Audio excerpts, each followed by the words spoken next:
E aí, galera do grupo.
Valeu, gente. Tem que passei uma fitinha isolante aqui também pra dar uma aumentada aqui no parafuso, que tá meio fino.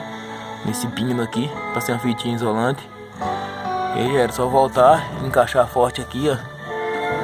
Resolveu o problema. Olha lá, gente, ó, como é que encaixa. Ele encaixa ali dentro. Se ele tiver folgado, ele vai ficar dando barulho, precisa na caixa de prego. Tá bom? Agora é só bater forte aqui que ele encaixa, ó. Ó. Olha lá. Encaixou. Vou encaixar o outro lado aqui também agora.